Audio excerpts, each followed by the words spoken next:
इमली ले लो, इमली, इमली ले लो, इमली।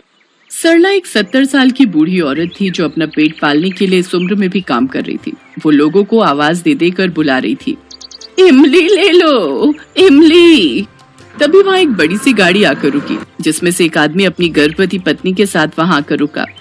अम्मा, ये इमली कैसे दी? बेटा 50 रुपए किलो है। तो 1 किलो पैक कर दो। वो क्या है ना, मेरी बीवी पेट से है तो उसका बहुत मन है खाने का। वैसे काकी, आप इस उम्र में ये काम क्यों कर रही हो? इस उम्र में इतनी गर्मी में आपके लिए धूप में रहना अच्छी बात नहीं है। तभी उस आदमी की पत्नी शीतल ने कहा, तो काकी आपके घर में दूसरा कोई कमाने वाला नहीं है क्या? आपका कोई परिवार नहीं है?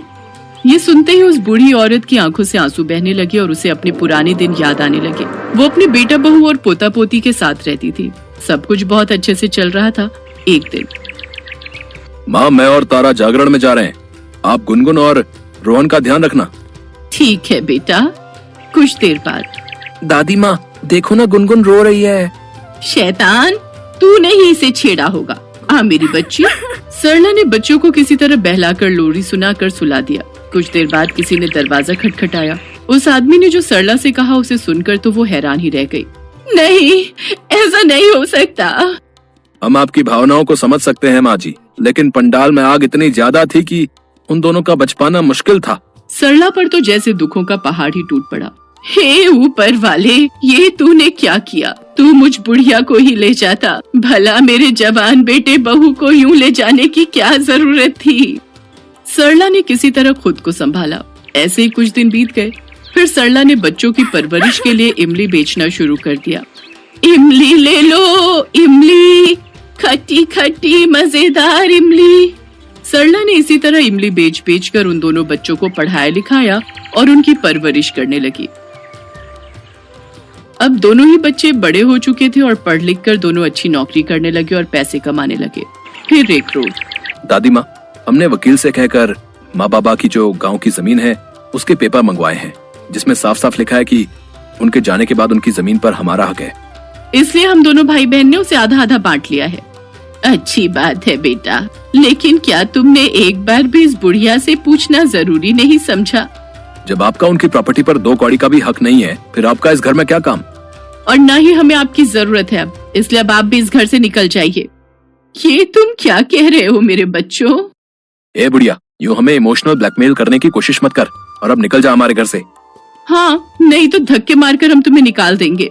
तुम दोनों इतना कैसे बदल गए? मैं नहीं जानती कि तुम ऐसा क्यों कर रहे हो, लेकिन जब कभी भी तुम्हें मेरी जरूरत होगी तो तुम्हारी ये दादी हमेशा तुम लोगों के साथ खड़ी रहेगी।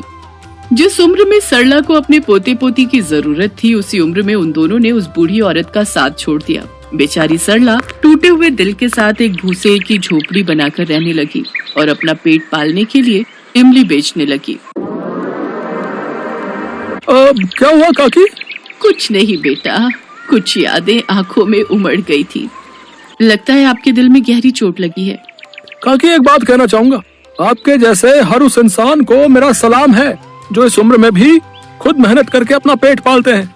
मैं तो ऊपर वाले से यही चाहूंगा कि आप जैसी हिम्मत मुझे भी उम्र के इस पड़ाव तक आते आते देना, ताकि मुझे भी किसी के आगे हाथ ना फैलाना पड़े। ऊपर वाला आपके जख्म को जल्दी भर दे माँ जी। जख्म बहुत गहरा है बेटा, अब तो ये ताउम्र साथ रहेगा। ऐसे ही कुछ रोज बीत गए। सरला इमली बेचकर अपना गुजारा करती थी। उसके पास कई लोग इमली खरीदने आते थे। सड़क किनारे पेड़ की छांव में बैठकर वो इमली बेचती थी। सभी उसे इमली वाली अम्मा कहकर बुलाते थे। इमली वाली अम्मा, मुझे 20 रुपए की इमली देना। इमली वाली अम्मा, मुझे 10 रुपए की इमली देना। हाँ हाँ मेरे बच्चों, अभी देती हूँ। ऐसे ही सरला अपना गुजारा चला रही थी।